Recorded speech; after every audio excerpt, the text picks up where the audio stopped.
இன்னைக்கு தேங்காய் பால் ரசம் எப்படி பண்றதுன்னு பார்க்க போறோம். அதுக்கு நான் இன்னைக்கு 1 கப்பு முதல் தேங்காய் பால் நான் எடுத்து வச்சிருக்கேன். ரசத்துக்கு தேவையான அளவு புளி தண்ணியில ஊற வச்சு எடுத்து வச்சிருக்கேன். தாளிக்கிறதுக்கு கடுகு, உளுந்து, வரமிளகாய், கொஞ்சம் கருவேப்பிலை, காயப்பொடி, மஞ்சள் பொடி, அரைக்கிறதுக்காக கொஞ்சமா ஜீரகத்தூள், நல்ல மிளகு, வரமிளகாய், ஒரு 4 பல் பூண்டு, கொஞ்சமா மல்லி எடுத்து வச்சிருக்கேன். ரசத்துக்கு போடுறதுக்காக ஒரு தக்காளி, சின்ன சைஸ் தக்காளி தான் கட் பண்ணி எடுத்து வச்சிருக்கேன். நம்ம இப்ப எப்படி பண்றதுன்னு பார்க்கலாம்.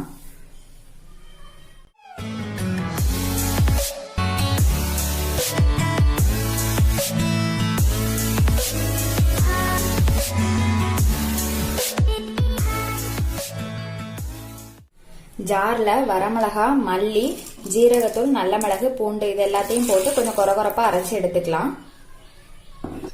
அரைச்சி எடுத்தாச்சு. இப்ப தாளிச்சுக்கலாம்.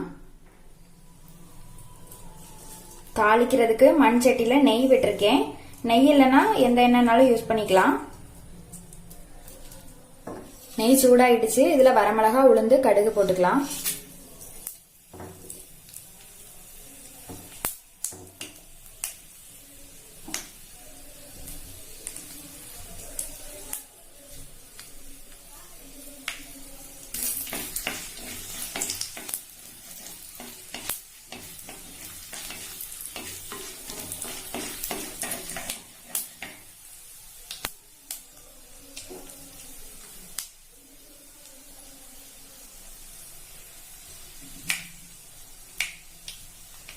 கருவேப்பிலை,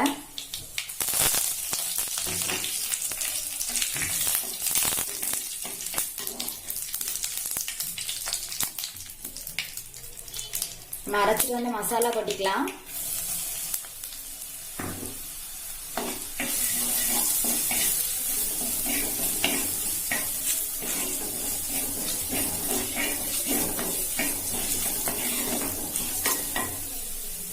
இதுக்கு கூடவே தக்காளி போட்டுக்கலாம்.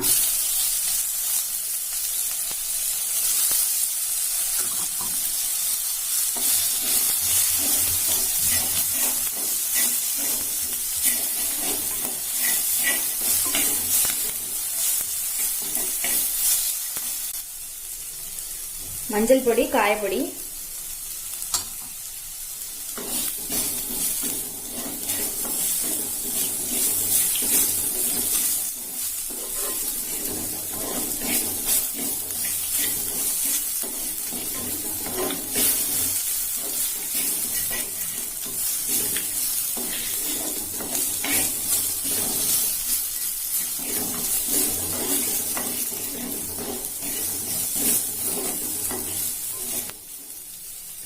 ரெண்டு நிமிஷம் வதக்கி விட்டா போதும். தக்காளி குழைய கூடாது. இப்ப புளி கரைச்சி வச்சிருக்கேன், அதை விட்டுக்கலாம்.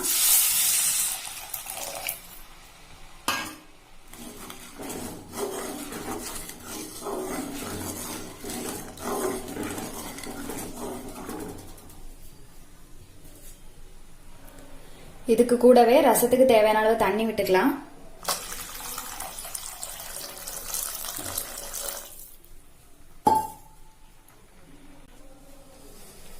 உப்பு, இப்ப இது நல்லா கொதிக்கட்டும்.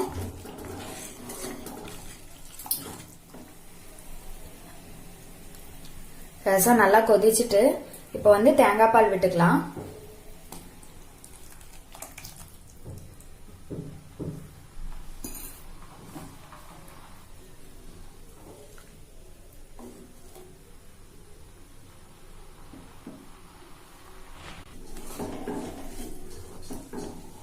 தேங்காய் பால் விட்டதுக்கு அப்புறமா கொதிக்க கூடாது. லைட்டா நுரைச்சு வந்தோம்னா அடுப்பு ஆஃப் பண்ணிக்கலாம். இப்ப அடுப்பு ஆஃப் பண்ணிக்கிறேன். இது ரெடி ஆயிடுச்சு.